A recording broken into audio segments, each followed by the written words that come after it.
என் மேல நீங்க காட்டுற அன்புக்கும் வச்சிருக்கிற நம்பிக்கைக்கும் எப்படி நன்றி சொல்றதுன்னே தெரியல. இந்த நேரத்துல என் அன்பான வேண்டுகோள் ஒண்ணு. இந்து, முஸ்லிம், கிறிஸ்டின் மதத்தால வேற வேறையா இருந்தாலும் மனத்தால ஒன்னா வாழ்ந்துகிட்டு இருக்கோம். அதை மாத்த நினைக்கிறாங்க. நீங்க மாறவும் கூடாது, ஏமாறவும் கூடாது. அதனால உங்களுக்குள்ளேயே ஒரு உறுதி எடுத்துக்கோங்க. ஒற்றுமையில இந்தியனா இருக்கணும், உணர்வுல தமிழனா இருக்கணும். மொத்தத்துல இங்க பாருமா, அப்பா பண்றது டூ மச் த்ரீ மச் இல்ல, ஓவர் மச் இன்சல்ட். நீ நடந்துக்கிறது அப்படிடா. பின்னாடி ஃபீல் பண்ண போறீங்க. என்னடா கடைசி காலத்துல எனக்கு உங்க அப்பாவுக்கு சோறு போட மாட்டேன்னு சொல்லுவா அதானே? போடா. உடனே சோறு குழம்புன்னு ஆரம்பிச்சிருவியே. இன்னும் 10 வருஷம் கழிச்சு இதே திருச்சியில எல்லா காலேஜ்லயும் என்ன பத்தி பாடம் நடத்தலாம். இதே ஊர்ல எனக்கு செல்ல வைக்கலாம். ஏன் டெல்லியில எனக்கு ஜனாதிபதி அவார்டே தரலாம். அப்ப அந்த ஃபங்க்ஷனுக்கு வர நீயும் அப்பாவும் இப்படி ஒரு அறிவாளி புள்ளையா திட்டி தீத்தோன்னு தலை குனிஞ்சு நிப்பீங்க. இப்படி ஒரு அவமானம் நம்ம குடும்பத்துக்கு இன்னும் 10 வருஷம் கழிச்சு ஜனாதிபதி முன்னாடி தேவையா? என்னமா தேடுற? இங்க ஒரு தொடப்பு கட்ட வச்சிருந்தேன், எங்கன்னு தேடிக்கிட்டு இருக்கம்பா. சத்திய சோதனடா வாசு. பிடிச்சிட்டு வெளியே போற ஸ்டூடெண்ட்ஸுக்கு ப்ரொஃபஸருங்க ஃபேர்வெல் டேல கடைசியா விட கொடுத்து அனுப்புவாங்க. இப்ப முதல் தடவையா ஒரு ப்ரொஃபஸருக்கு எல்லா ஸ்டூடெண்ட்ஸும் விட கொடுத்து அனுப்ப வந்திருக்கீங்க. எனக்கு பெருமையா இருக்கு.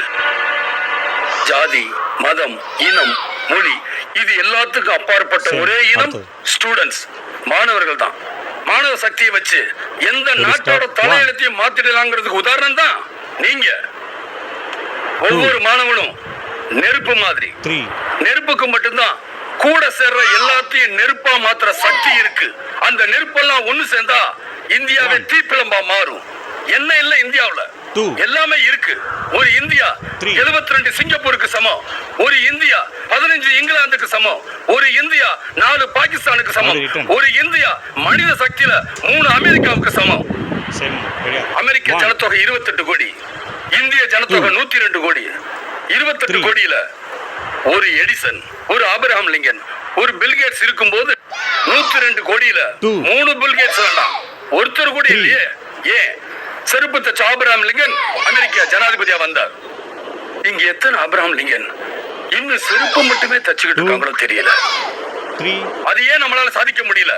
பணம், எல்லாத்துக்குமே பணம். கேவலம் விளையாட்டுல கூட லஞ்சம்.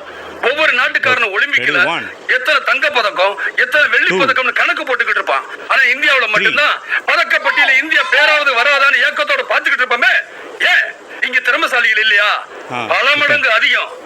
அவங்க ஆதிவாசியில இருந்தப்பவே இங்க அரசாங்கம் நடத்தி இருக்கோம். அங்க மொழியே இல்லாதப்போ இங்க புலவர்கள் இருந்திருக்காங்க. அந்த வளர்ச்சி இப்பயே இல்ல.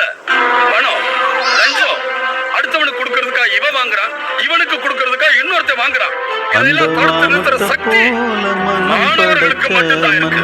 இந்த போராட்டம் மாணவர்களுக்கும் அதிகாரிகளுக்கும் நடந்த போராட்டம் இல்ல, மாணவர்களுக்கும் நடந்த போராட்டம். ஒரு அரசியல்வாதியோ ஒரு தீவிரவாதியோ மாணவனா இருந்திருக்கணும்னு அவசியம் இல்ல. ஆனா ஒரு அதிகாரி நிச்சயமா மாணவனா இருந்தே ஆகணும். அவர்கள் நேற்றைய மாணவர்கள், நீங்க நாளைய அதிகாரிகள். இங்க இருக்கிற நீங்க தான் நாளைக்கு தாசில்தார், கலெக்டர், எஸ்பி எல்லாமே. உங்க சமுதாயம் எப்படி இருக்கணும்னு நீங்க முடிவு பண்ணுங்க.